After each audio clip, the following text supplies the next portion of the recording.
Bonjour à tous et bienvenue sur la chaîne Explique-moi ça. Aujourd'hui, je vous explique les règles de Padup. Alors, on est sur un jeu de Clovis Béraud, illustré par Marine Caron.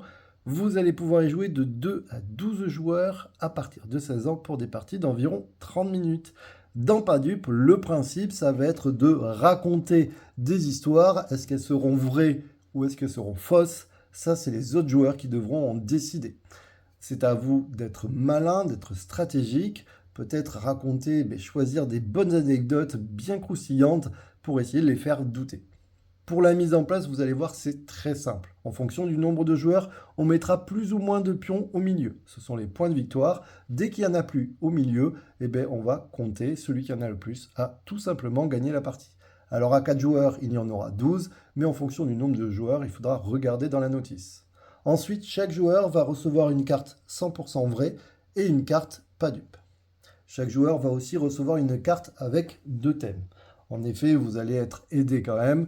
Vous allez avoir des thèmes. Vous allez pouvoir choisir l'un ou l'autre. Par exemple, trahison et tromperie, ou un râteau et recal. Vous avez jackpot, ou alors il va falloir parler des frères et des sœurs. Voilà. C'est vous qui choisissez parmi les 2 thèmes. Alors on va imaginer que je commence avec ce joueur et ce joueur a le thème Insta, Snap et TikTok ou alors soirée. Je vais choisir le thème Insta, Snap et TikTok. Je ne suis pas obligé de le dire aux autres joueurs, mais je vous conseille, c'est quand même plus sympa pour les autres. Alors je vais vous raconter mon histoire et ensuite je vous dirai si c'est vrai ou faux. Les autres joueurs devront bien sûr essayer de trouver si c'est vrai ou faux. Alors je vais essayer de faire une histoire pas trop longue, donc j'ai choisi une plutôt rapide. C'est très simple, je vous explique. C'était un matin, je me lève, j'étais aux toilettes. Généralement, j'ai tout le temps mon téléphone. J'en profite pour répondre aux messages, ainsi de suite. Ouais, voilà, vous savez tout de ma vie. Et l'idée, c'était que donc j'étais sur TikTok et j'étais en train de surfer et de regarder un petit peu tous les lives qui existent, puisque je fais des lives TikTok. J'aime bien regarder un petit peu ce qui se passe. Et puis, je sais pas, je suis en train de faire, de switcher sur les trucs. Et je tombe sur un live d'une personne, en plus, je sais pas trop pourquoi, mais qui faisait de la couture. Et donc je regarde ça, on était, je sais pas, une trentaine ou quarantaine sur son live, et puis ça discutait, et puis à un moment donné, je sais pas ce que je fais, et je vois un petit pop-up, mais bon, je clique dessus, et je comprends pas trop pourquoi d'un seul coup dans les commentaires ça s'excite, ça met des fous rires, machin, et la personne est un peu gênée en face. Et celle qui fait le live de ce coup, elle arrête un peu sa couture et ça a l'air bizarre. Et en fait, je vous explique, moi j'avais pas vu, mais elle m'avait fait monter en live, ou je sais pas comment j'ai fait, si c'est moi qui suis monté. Et donc en fait, il y avait ma caméra affichée sur le côté. Et donc j'étais aux toilettes. Alors ils n'ont rien vu, hein, heureusement que je tenais bien mon téléphone. Mais autant vous dire que quand j'ai compris, mais en plus ça a mis voilà, peut-être une minute avant que je comprenne que j'étais en live dans mes toilettes. Et en plus c'était des personnes que je ne connaissais pas sur un thème de la couture, donc ça n'avait rien à voir avec ce que je fais. Bref, je me suis senti totalement ridicule. Voilà ma petite anecdote. Voilà, maintenant j'avoue que je fais tout à fait attention quand je vais aux toilettes, surtout avec mon téléphone. Alors là, le principe, c'est que chaque personne va récupérer ses cartes. Bien sûr, elle ne montre pas la carte qu'elle a choisie. Et donc moi, je vais vous dire, hop, ce que c'est. Donc là, je vais vous choisir celle-là. Les autres joueurs vont faire de même, hein. Ils vont choisir, ils vont dire est-ce que c'est vrai ou pas. Je pense que, par exemple, c'est vrai. Lui, il va dire, par exemple, je pense que c'est vrai. Puis lui, il va dire non, je pense que c'est faux. D'accord? Là, je vais devoir défier un joueur. Donc, si on est 4 joueurs, je vais en défier qu'un. Si vous êtes entre 5 et 6 joueurs, il faudra défier 2 personnes. Et si vous êtes entre 7 et 12 joueurs, il faudra en défier 3. Et il va falloir essayer de trouver la personne qui s'est trompée. On imagine que, donc, je vais vous dire la vérité, la faites pause si vous n'êtes pas sûr, et vous mettrez en commentaire si vous pensez que c'était vrai ou pas. Et donc, en fait, bien sûr que non, c'était faux. Je me fais pas avoir comme ça, mais ça pourrait arriver néanmoins.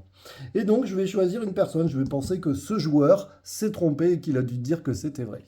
Il va retourner sa carte et effectivement, vous voyez, j'ai trouvé la personne qui s'est trompée. Dans ce cas-là, je vais venir récupérer un petit jeton. Tout simplement, ça fait un point de victoire. Si jamais j'étais tombé sur quelqu'un qui avait totalement raison et qui m'avait dit non, non, je me suis pas fait avoir, et donc du coup il avait la bonne réponse, dans ce cas-là, c'est lui tout simplement qui va récupérer le jeton. D'accord? Vous avez vu, c'est plutôt simple. Maintenant, il peut y avoir un autre cas d'école. Si jamais au cours de la partie, vous allez récupérer petit à petit des jetons et vous allez pouvoir miser des jetons. En effet, par exemple, on va faire un truc comme ça. Tac. Moi, ce joueur-là peut décider, il en est sûr de sa réponse, il peut décider de miser des jetons. Et lui, par exemple, aurait misé un jeton. On imagine pareil que je choisis ce joueur. On va regarder, on révèle, il avait misé 3 jetons et il avait raison. S'il avait raison, non seulement il va récupérer un jeton du milieu comme d'habitude, mais en plus il avait misé 3 jetons, donc du coup il va me voler 3 jetons. Donc vous avez vu, il va falloir faire attention.